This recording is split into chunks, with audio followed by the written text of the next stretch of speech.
Multi-Gen Project, Episode 7. We're shooting insulation and drywall today.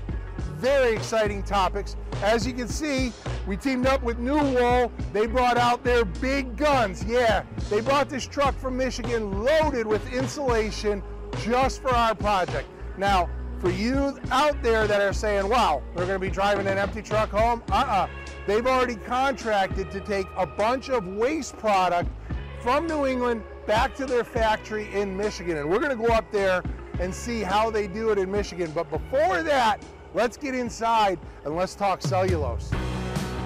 Multi-generational home on a budget. A Build original series brought to you by Zip System Building Enclosures, Fantech, New Wool, Bosch Home Comfort. This episode is brought to you by New Wool. All right, so made my way into the house. You can see we're right in the thick of it. We got a lot going on here, but to help sort it all out, we're going to catch up with Heath. Heath is the Director of Sales and Service Support for New Wool. Came in from Michigan to help us understand this whole insulation job from the insulation manufacturer's perspective. So let's catch up with Heath.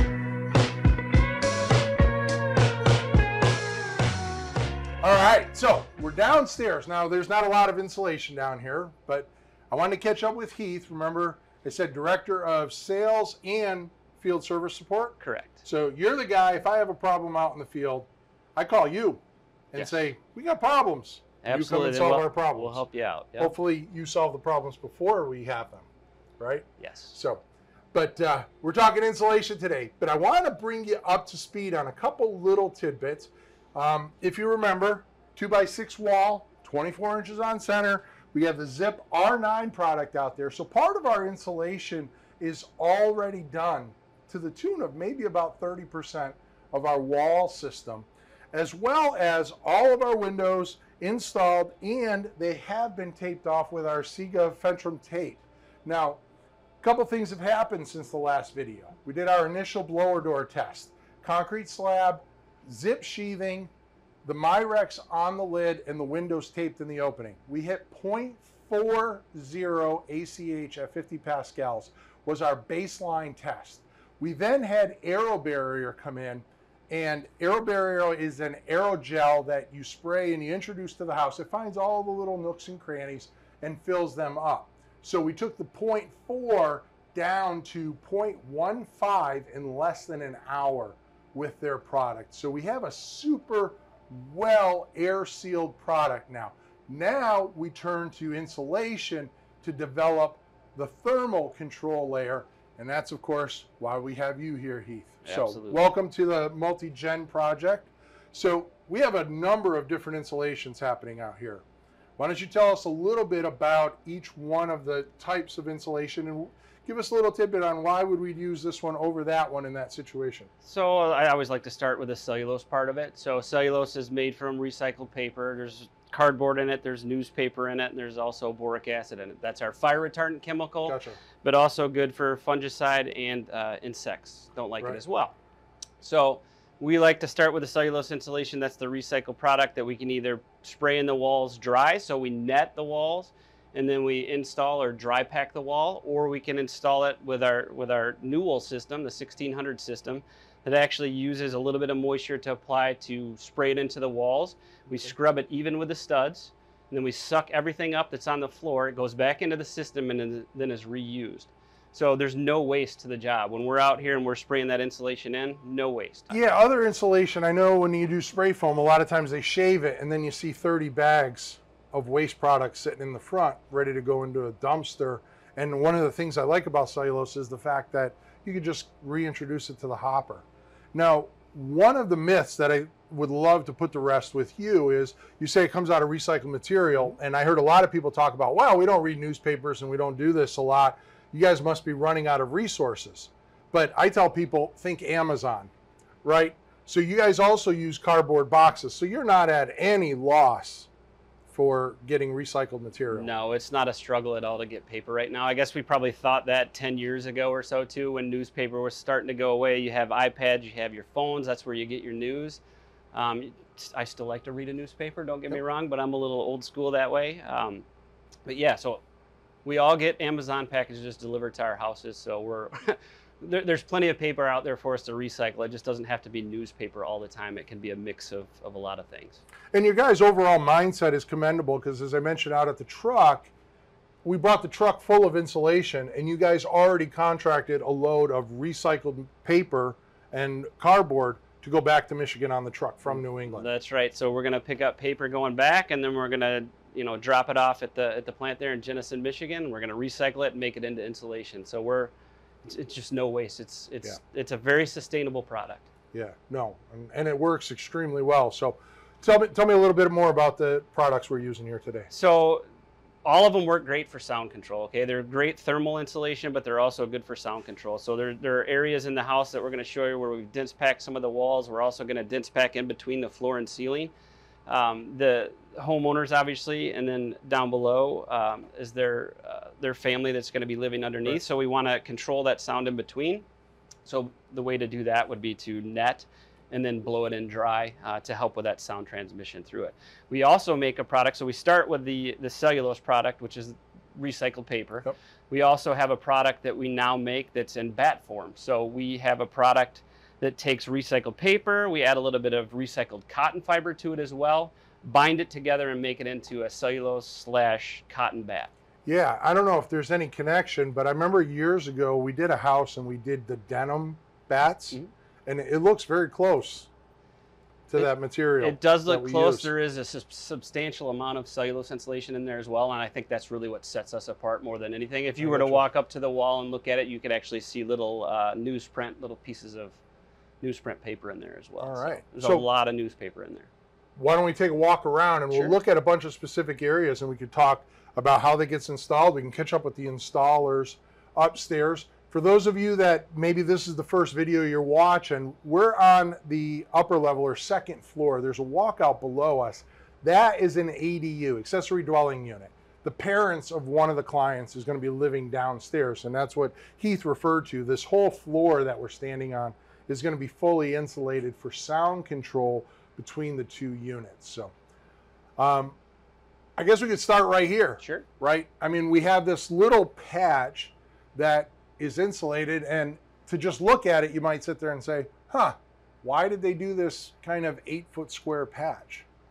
So Tatro Construction, who's the new wall contractor that's installing this project, or we're helping them install it really more than anything, is very good with netting and blowing insulation, and they're very concerned about their customers. Are very concerned about the sound control.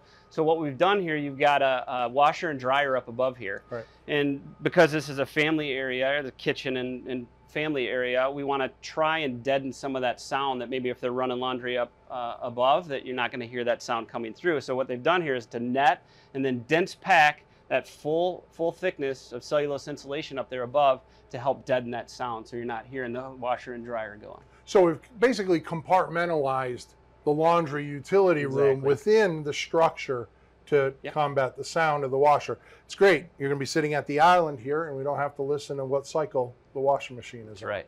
Absolutely. So now I know down at the end wall here, this is another one of your products. This is our EcoCell bat product. Okay.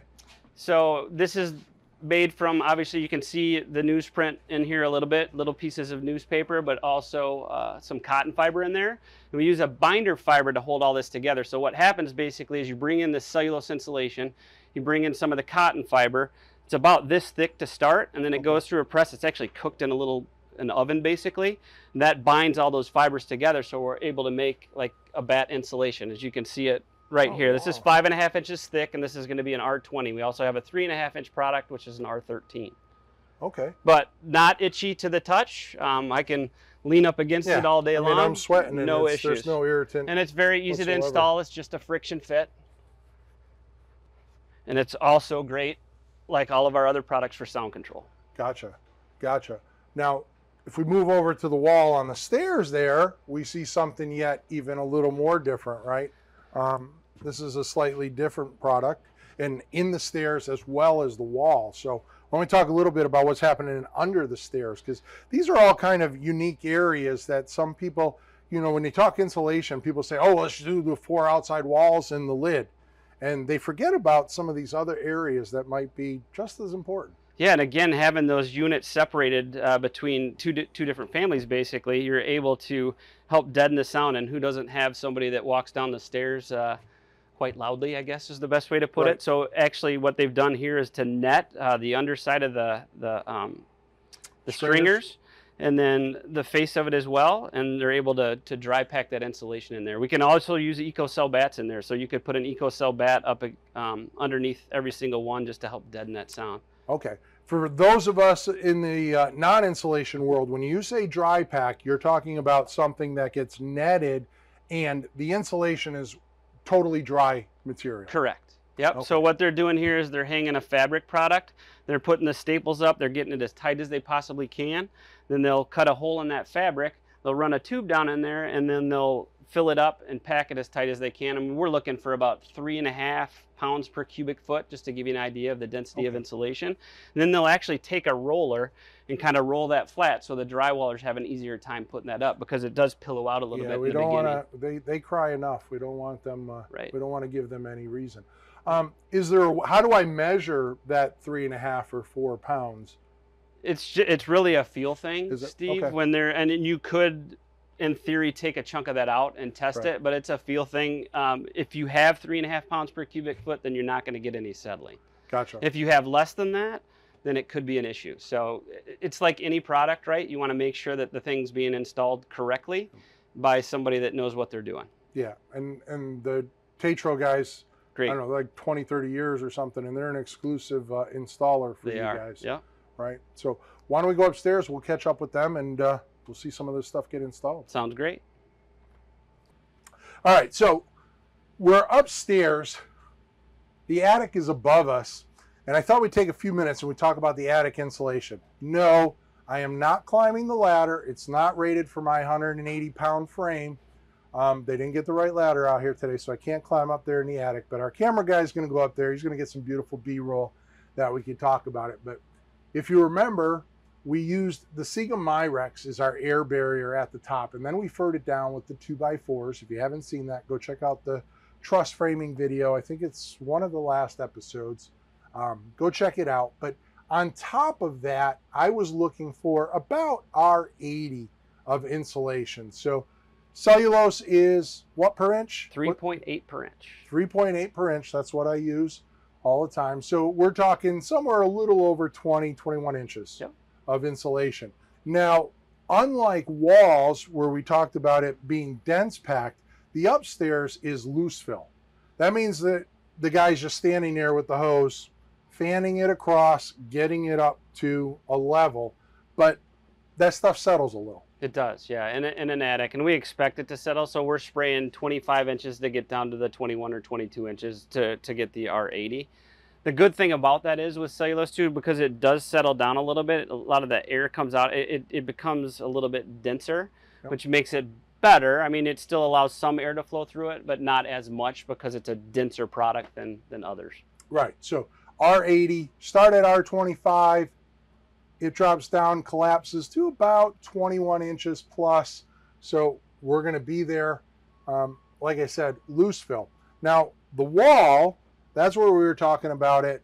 I mean, the term I remember is called damp spray. I don't know if that's used anymore in the industry. We'll still use that, yeah. You'll still use it. Now, damp spray means that you have the cellulose, but there's a little something added to it, because you can see this is sticking in the wall, right? So what is it that you're putting in there? It's just some kind of binder? There's actually nothing in there, Steve, other than, so it's the paper, and then it's the boric acid that we put in there for fire retardant, which we talked a little bit about a little bit earlier. It's the starches in the paper, so it uses a little bit of moisture to activate the starches in the paper, and that gets it to stick together. It's kind of like we talked about it, paper mache a little bit, if you ever did that when you were younger. Right. That paper mache product, you're using newspaper, using paper, and then it dries and it gets hard. but it's just the moisture. And you can see if you take this insulation and you try as hard as you can to wring water out of it, you cannot get water out. Yeah, so the damp spray is a little bit of a misnomer that it's not really damp, it's more activated. Right, exactly. Right, and you can see as I scrunch this, yeah, no moisture comes out, but it does go into a nice cohesive type arrangement. Exactly. And so when you spray it in the wall, and you can see it here, I mean, it's biting the wall pretty darn well. And as we go here, you know, it's working really, really well. Yeah, and you would think there was a glue in there or something to bind it together, but there's binder. actually not. And the fact that you can just sweep this up, take it back out to the truck, put it back into the hopper. Yeah, and just keep reintroducing it. The system's amazing. So you scrub it even with the studs, so everything's flush. You know that you're getting it in and packed behind all the little nooks and crannies. Then you shave it off. You recycle it, so we actually have a vac system that's hooked to the machine that sucks up all the insulation, puts it back in the truck, and then remixes it with dry material. Gotcha. Yep. Gotcha. Now I see again we have some interior walls down here. Some we chose to use a bat on here, and then some we just did more of that damp spray where it's netted on one side, open to the other. And I'm guessing because of this, they're somewhat interchangeable for acoustics, right? They are, very much so, yeah. And it's kind of more of an example that we were to Right. show you how you can actually net and spray for sound control, or you can use the EcoCell bats. And the R value, if we were doing this in an Similar. outside wall, it's very similar because Yes. the material's the same. It's just in a different kind of formulation. The density is very similar as well. And the density is Yep. very similar. Yep. All right. And in the bathroom here, obviously, we have a lot of exterior walls, but the interior walls of the shower and such. And, you know, I got to say, the Tetro guys, you know, you can always tell somebody that's done stuff for a while. And I know you guys, you know, suggested that we use them and work with them on the project. And I can see why. You know, you walk through the house and they just did a perfect job. I can walk onto any one of their jobs and they just are fantastic at what they do, and that's definitely why we chose them. So yeah. So, well, let's go see them hard at work. Great. Hey, Heath, before we head out there, one thing. Now, we just talked about Tetro and the insulation and how much we like them, but you guys just don't go willy-nilly, and just because I buy a bunch of hoses or buy a truck, I become a new wool installer, right? You guys have a really somewhat rigorous process where you vet your installers and literally choose the ones you want to work with. We do, and we actually have a certified program where we're coming out into the field and we're inspecting or looking at their equipment, helping them with issues, but also going through it, and maybe there's something that we can offer that'll help the process for them. But we also certify them for technique. We want to make sure that when the guys are out there and they're installing the product, that it's being done correctly. Because again, anything can be installed poorly.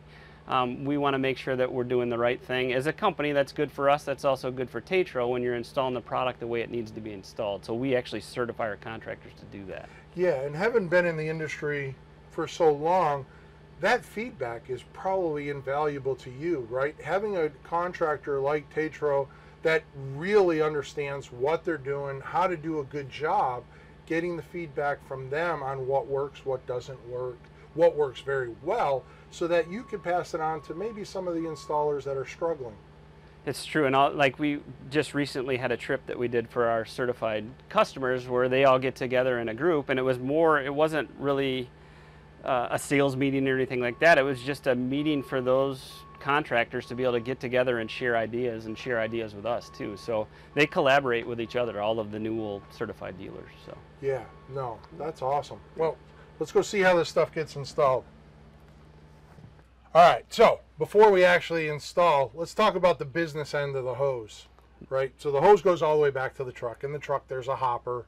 Hopper grinds it up, puts it through an auger, sends it through the system. What's the motivation to get the cellulose through the hose?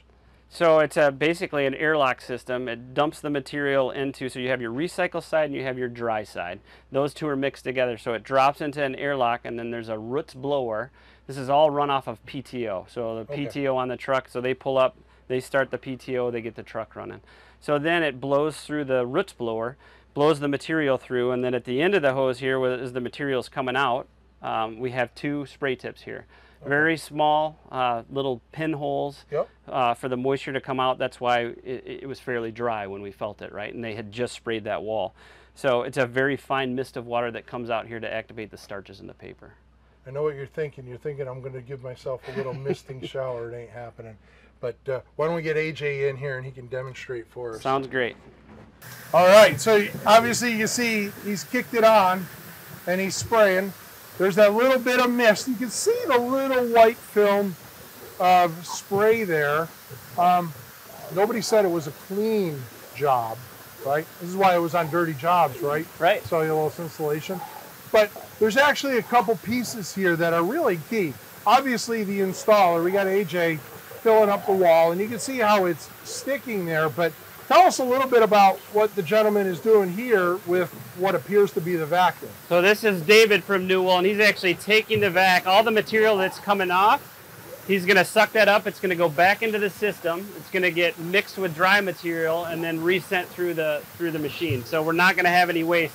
By the time we're done with this and we're done with this room, it will be picked up and clean and look just like it was before we even got in here. I gotcha. So it's just basically a continuous loop. Yep. Until you're done. Stuff just goes back out to the truck, and the stuff that he's vacuuming is going to come back out through the nozzle in a few minutes. Exactly, and there's no waste left on the job site. All right, crazy question. Yeah.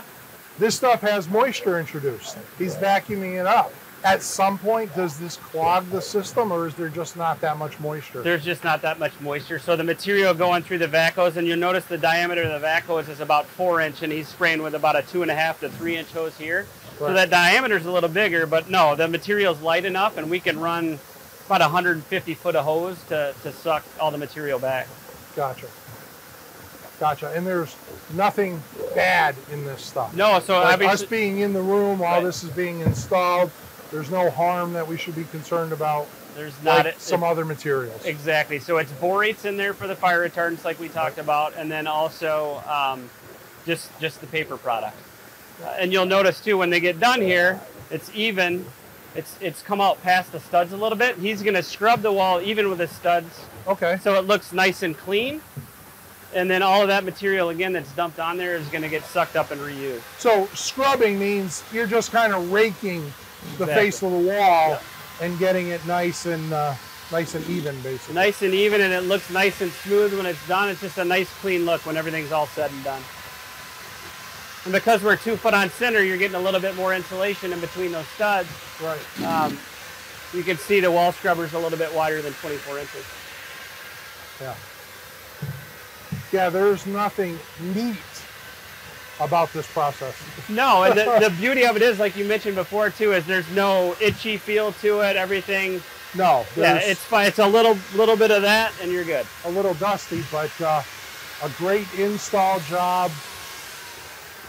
And you just don't get the opportunity to kind of see this stuff going in all the time. That's right. You know, so it is. It's pretty amazing, actually. It's been around for a long time. So. Yeah, I mean, I can remember 25 years ago going to jobs and seeing it getting sprayed in. We did a job in Newell down in Mississippi. We did one in Cleveland years ago. So it's, I love, can't speak highly enough about the fact that there's no waste product in this process. Yep. Right? It just keeps getting reinstituted or reinstalled, if you will. We do like to recycle stuff. So yeah, we like to recycle it here, and then obviously the paper to make it into the insulation in the first place. Yeah. No, what a great story.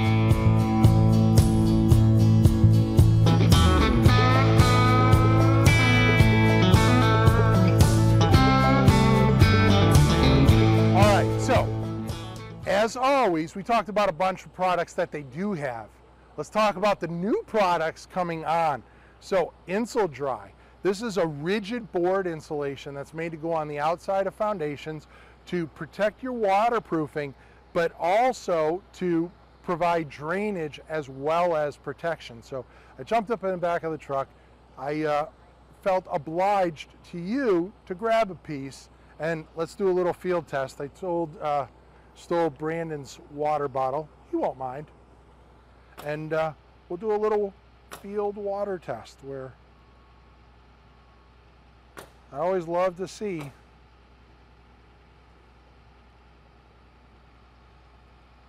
Does the stuff drain?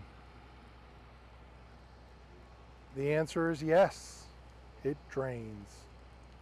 All right, so we're outside. We have the fire department standing by. Heath is a much braver gentleman than I, and that's only because he's done it before, and I don't trust AJ. So we're going to show you a burn test while Heath holds the insulation in his hands. So this should instill a little confidence. I know everybody thinks cellulose, paper, cardboard, this stuff must burn like crazy, but it doesn't. It doesn't. We're about to show you that. Yeah, it's because of the fire retardants that we put in there. It's an all borate fire retardant that we put in our product, and we know that it performs. We know that it performs well enough that I'm going to hold a piece of this in my hand and let Brandon here torch it. So. All right. Well, yep. I've been waiting all day to say this. Brandon, light it up. Here we go. Good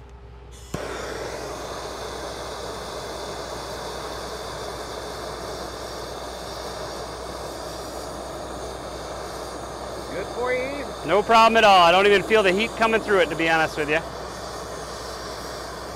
All right, it's probably good. See, it just gets a little smolder on top of it, and then it's gone. It chars. Yep. And then probably self-protects itself almost. And I'm perfectly okay. Right.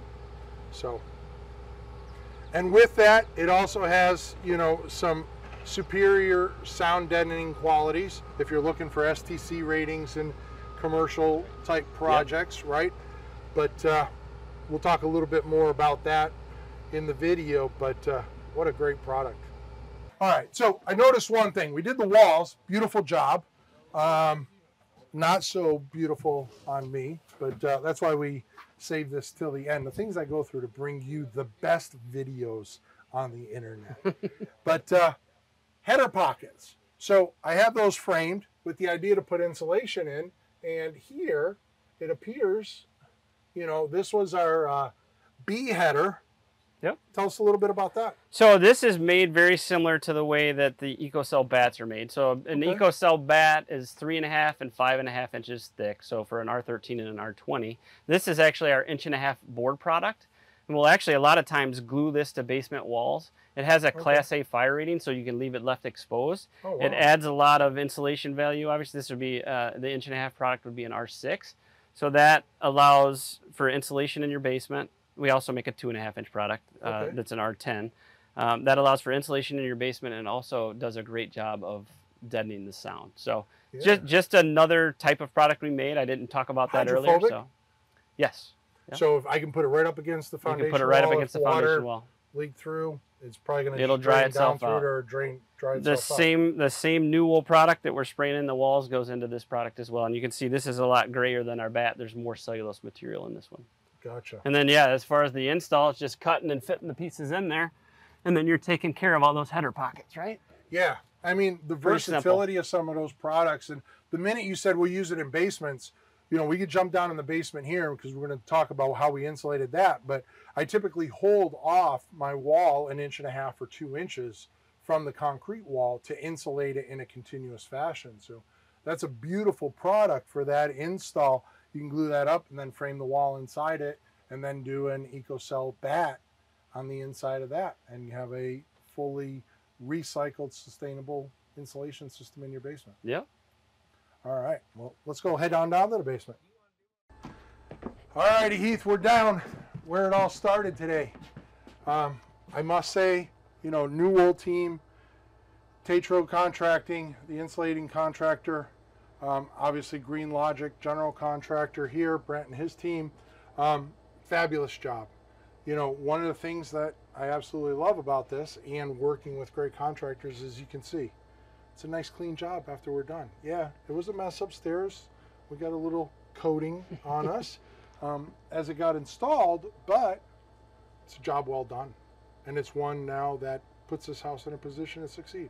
Yeah, we're big believers in when you leave the job for the homeowner, for the builder, that you're leaving it cleaner than when we even got here. So as we move from top story all the way down and we're doing the insulation, we're trying to do whatever we can to pick it up, and all that material goes back into the truck and again is reused. So pretty amazing. That story is you know, the exceptional part of the story to me.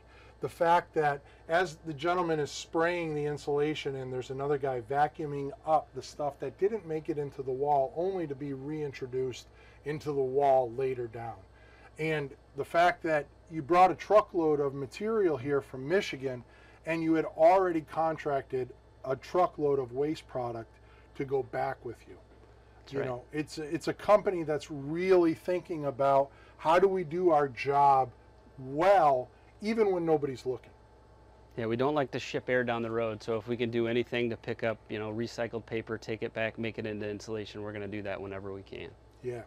Now, speaking of the factory, you might have seen some of the pieces getting laced in, but I'm heading up there next week, so we're going to obviously shoot a bunch of stuff. You've already seen some of it getting put in the video, but also make sure that you're checking out my Friday videos on the build show, because we're probably going to have a few of those where we're going to talk a little bit more in depth about insulation and maybe some of the science behind the manufacturing. We'll shoot some of those videos up there. I'm assuming you're going to join us up there in Michigan, so we look forward to seeing you at the factory. But all I can say right now is thank you very much for New Wall partnering with us on this project, as well as you and your team and your contractor for a job well done. Thank you. Any parting words from New Wall? Just like to say thanks to Green Logic Builders and the Build Show as well for being a part of it as well, and just walking through this whole process and what we do, the sustainable product that we make, and appreciate you just putting a spotlight on it. Well, there you have it, folks. Now, you think the video's done. It isn't done. We got to talk drywall, so let's go talk drywall.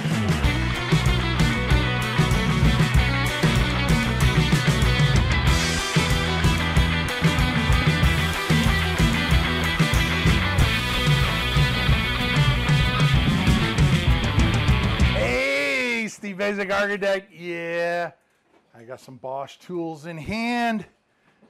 It is nothing but danger when I have tools in my hand. You're probably wondering what we're up to today. We got screw guns in hand, we got routers. We're installing drywall. Let's get after it.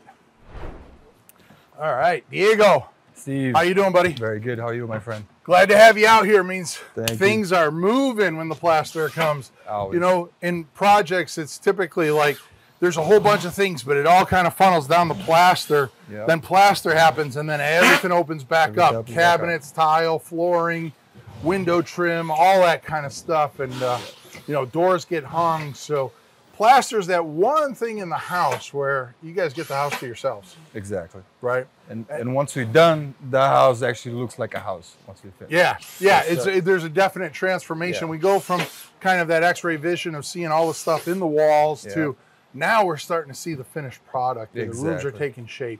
Yep. So you own Oliver Contracting or Plastering. Yep. You've been in business how long? 18 years. 18 years. It's Yes, your sir. company alone. My company, yep. I right. started from scratch. That's awesome. Great story there. Yeah. Obviously, you're probably busy as ever. Oh yeah, crazy busy right now. This time of the year, it's really good. Yeah. No, that's great. How many employees? 34. 34. Now, 34. you do both sides, right? In Yeah. New England, we pretty much do plaster exclusively. Mostly in residentials. Yeah, and mostly residential. Yeah. But you probably don't do gray board and like 3-coat where you're hitting the nail heads and or No. screw heads. It's all plaster. All plaster, yeah. Yeah, I mean that's pretty typical of a lot of places in New England. It's interesting. Once I leave New England and do projects other places, it's like they don't even know what plaster is. Really? Interesting. Yeah, it's their gray board with, you know, Wow. doing their typical system. But a lot of times you might have heard like some people call it a level 5 finish where they skim coat the whole board. But that's pretty much what we do in New England Yeah. as a consistent. It's just a different type of material, but should be the same, kind of the same level of finish. Gotcha. Yeah.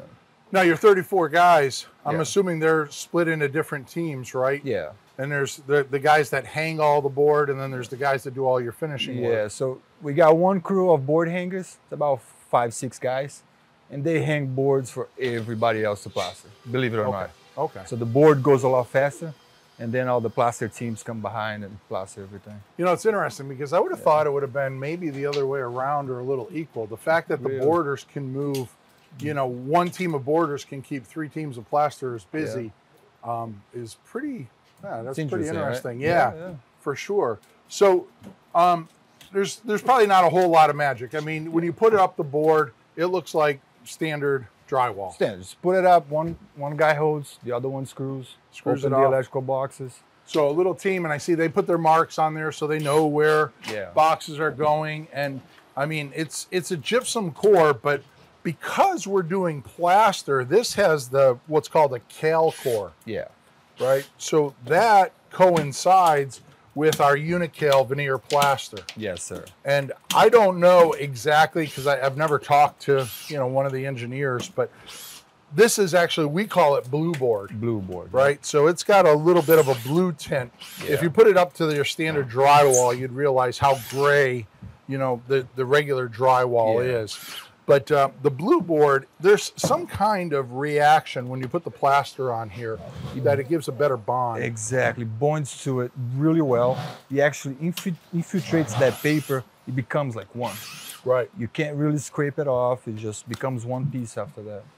Yeah. So if you try to do something after it's installed, good luck. You're better off tearing it down and redoing it. Do it again. Yeah. All right. And on this project here, typically this is a piece of 5/8. Yeah. We're doing 5/8 on the ceiling here, and then 1/2 inch on the wall. In a lot of houses, it's 1/2 inch in both conditions.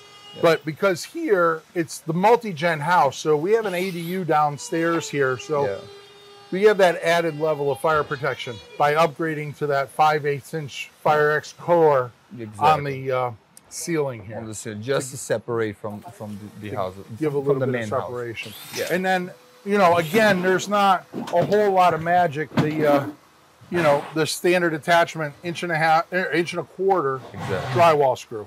Just right. You know, on the 5/8, we use actually an 1 5/8 screw. 1 5/8 to make up for that. The thicker the board, the bigger the screws. Yeah. I got it. Yeah. All right. Have you ever? Do you know anybody still doing nails? No. No, everybody's on the. Yeah, I hope so. And you know, thankful to our team at Bosch, we got some nice screw guns for you guys. Exactly, I appreciate that. They have that clutch that you can hear engage. Yeah. Which I always think is really interesting. Unical veneer plaster. Not a whole lot to say about it. It looks like white plaster. We're going to go up through the building because we have different teams doing different stuff. So, you know, I just wanted to give the breakdown here. Why don't we head on upstairs? We could talk to your guys, but the one question I always like to ask plaster, who's your one guy on the skim coat team that you're like, the best one? Yeah. He's upstairs. I'm going to introduce him to you guys. We'll meet him. Because I always like to, everybody has that one guy. It's like, oh my God, this is a total mess. Send, you know, this guy. And we send him, and he makes it look beautiful. Exactly. So, yeah, it's always cool to watch them work. So, why don't we head on upstairs and we'll check it out.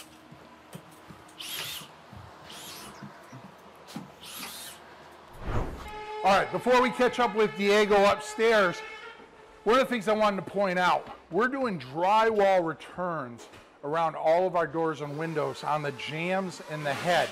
Now, the important thing that has to happen before we put up the blue board, one, we have to get our air seal right. And you can see inside here, we have the Siga Fentrum tape. It's got that pre-bend in it, so we get a little bite on the windows, large bite on the extension here.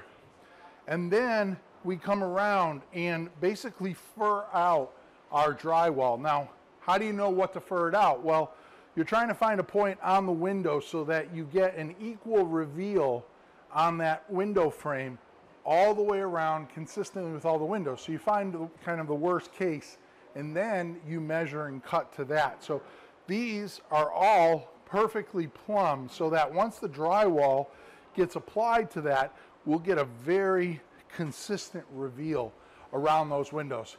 And while I'm talking about air sealing, just a quick reminder, we did a blower door test pre-insulation, and I know I mentioned it in the insulation, but 0.40. So 60% of passive house standard. So extremely tight. We then had aero barrier come in, added a little bit of magic, took it down to 0.15. Let's go check out Diego upstairs.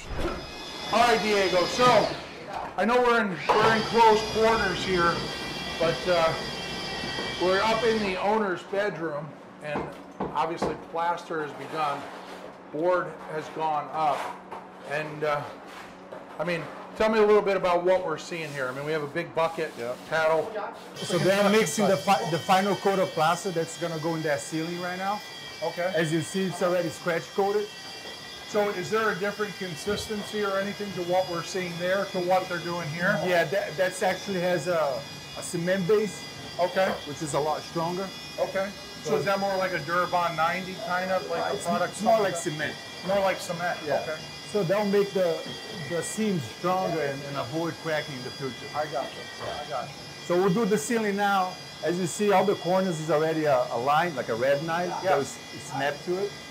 Okay. That will help us make sure everything's nice and straight. It kind of as a guide for Exactly. the plasterer, so he knows what a straight line is. Exactly. Without having to put a line up there. And then, so once the ceiling is dry, gonna mix again and do all the walls. And that's when we get to the windows. As you see, it's already prepped. It has the corner bead on level. Right. At the edge of the window, it has a tearaway bead. It's an Tearaway, edge bead. we have a piece of that. Yeah. And tearaway, this is Trimtex. Yeah. They make a lot of plastering moldings and stuff to guide you. But what we're looking at there is this slides in Yep. and over the board. Over the board. And then it gets stapled to it. So you have this little piece, but then the tearaway part is, this part tears away, Comes right and it off. gives, that looks like about a 1/16 of an inch of a reveal. Yeah, about a 16th. Yeah. Yeah, and what that does is that reveal, coupled with the speed, gives you 2 points to screed that plaster.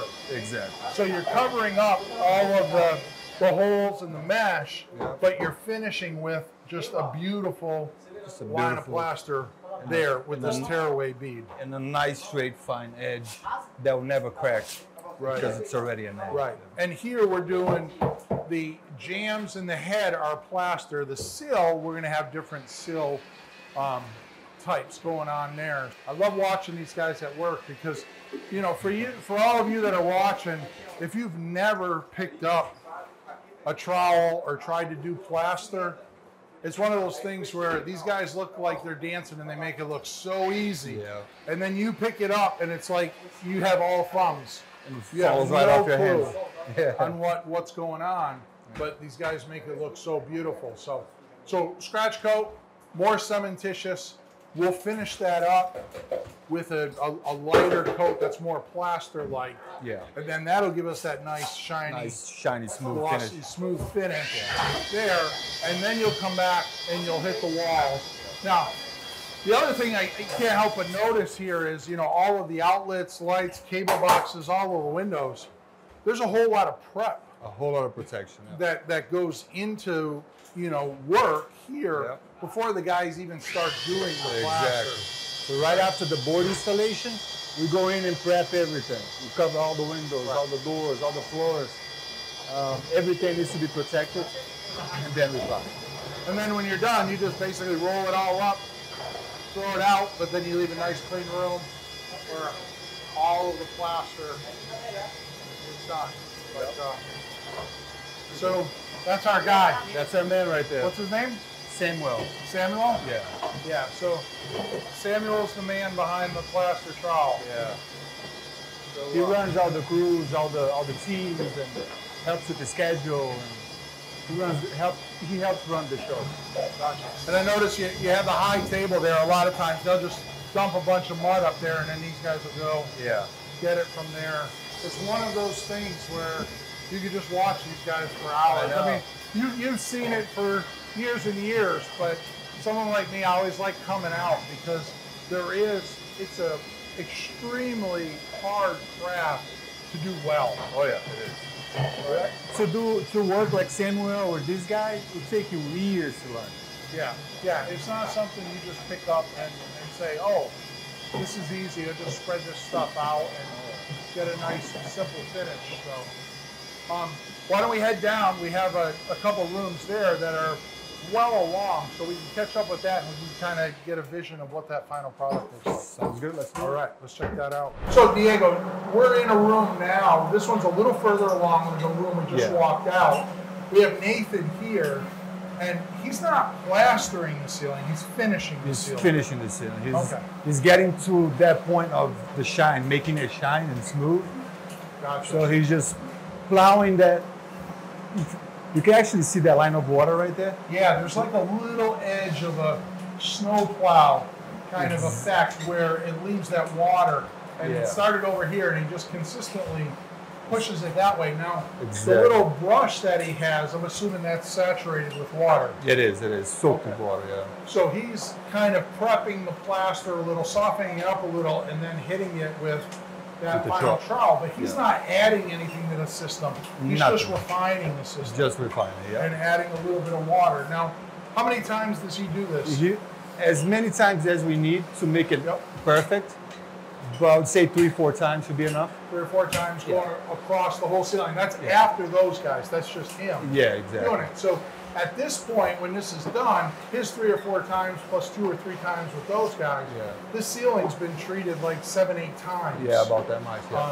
And touched before you get it to the point where, yeah, that looks good. Exactly. That's exactly what it is. Yeah. You explained it perfectly. And then I can see as we're coming down, they're starting to hit the wall. Now, it's interesting, they hit the joints first, as you can imagine, because Yep. that's the most, or the part of the wall that's at the highest risk Exactly. of cracking. So they'll hit all the joints first. In any area that's uneven or needs a little bit of filling, and Yep. we'll just hit all those areas first.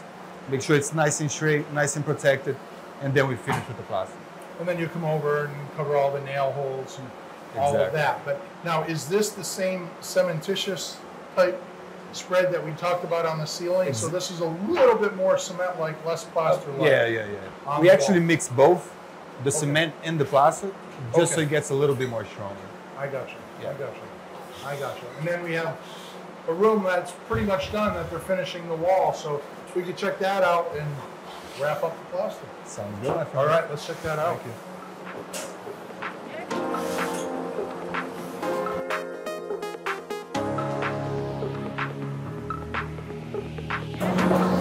All right, so I know we're in tight quarters.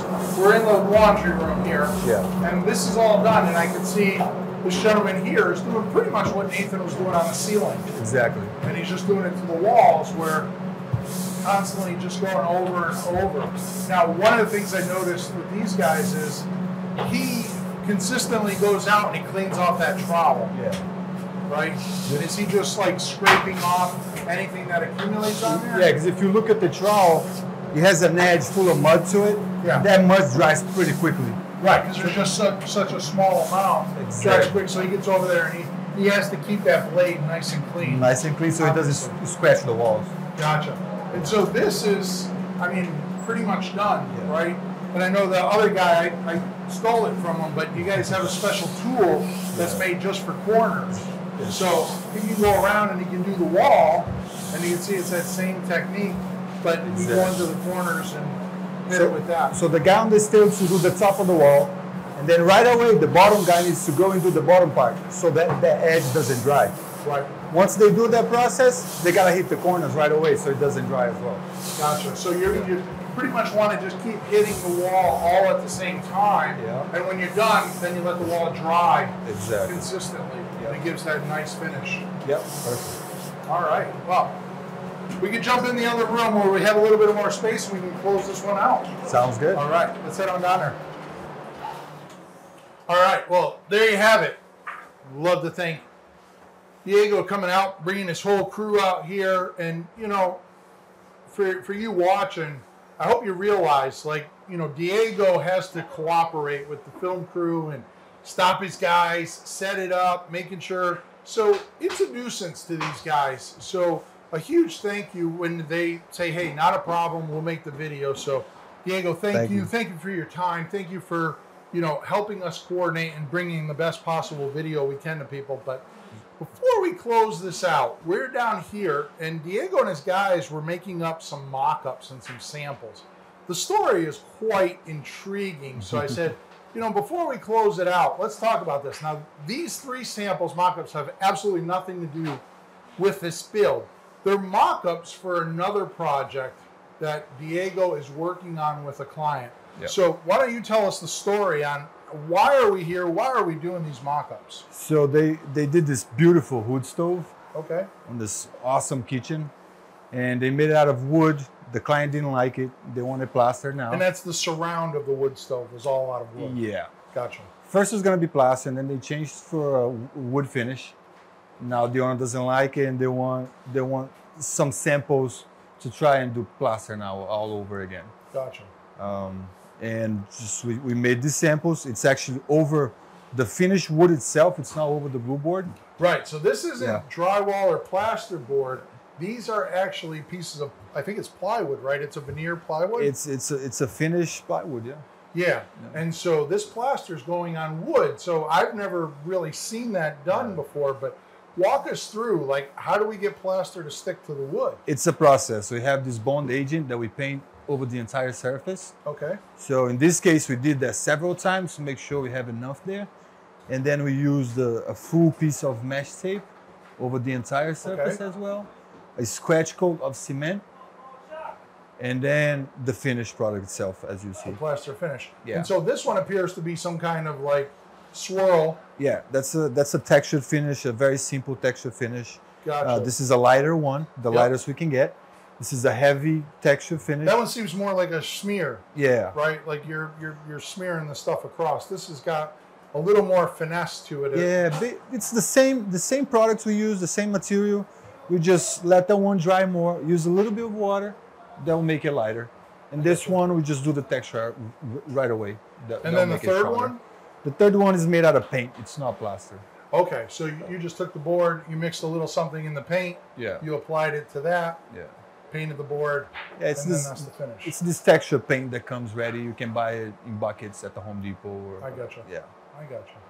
All right. Well, I just thought that was an intriguing story. I've never heard plaster going on wood before, or how you would do it. So it's it's pretty intriguing that we're here doing a project and you're working on the next project you're going to. Yeah. So you got to keep that train moving. You got to keep this little army busy. 34 guys. That's a lot of responsibility to I love it. Keep those guys busy. I love it. Everything about it. Awesome. Awesome. Well, again, thank you very much. I appreciate your time. I appreciate your hard work. You guys are doing an impeccable job. Thank you. It's looking great. So hopefully you all enjoyed that. That's drywall. Thank you, guys.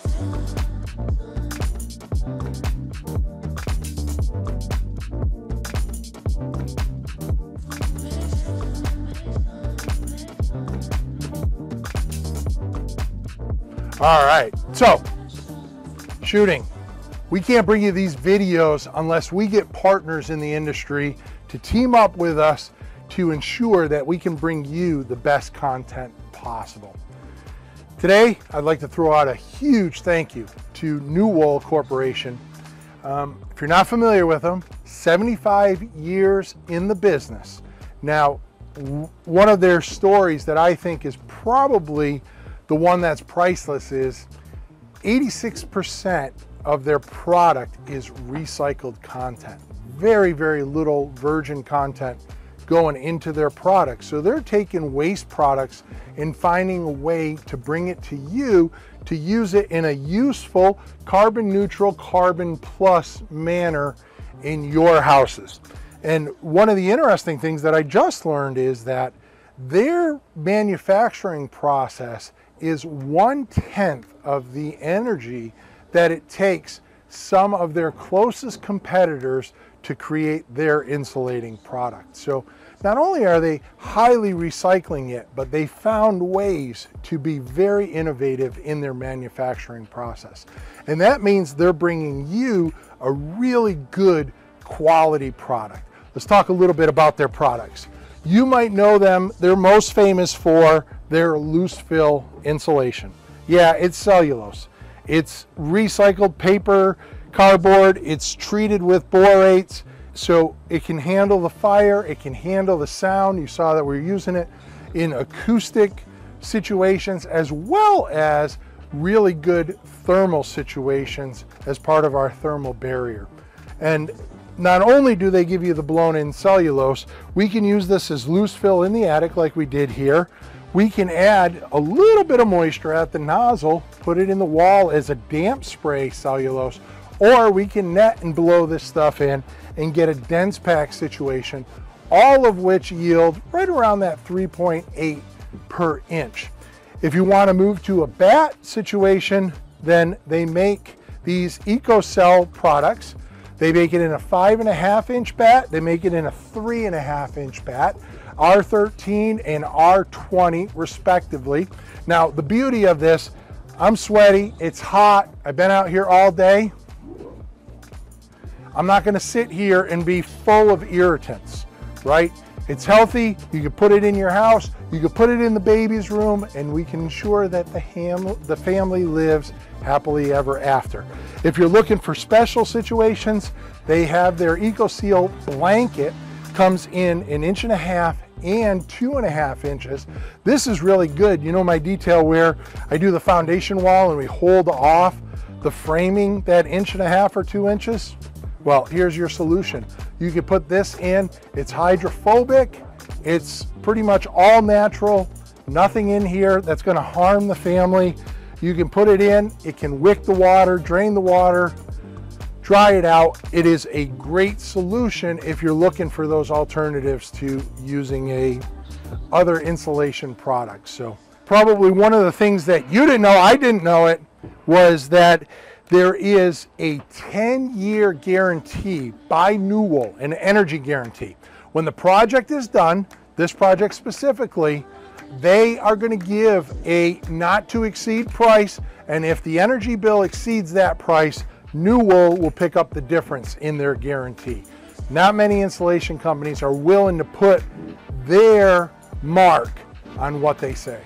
Great thanks to New Wool. Not only did they team up with us, they sent their whole team out here. You saw it in the video. I had Heath out here explaining everything. We went up to the factory. We saw how this stuff gets made. We talked to all the important people there on what they're doing to bring you the best product they can bring you.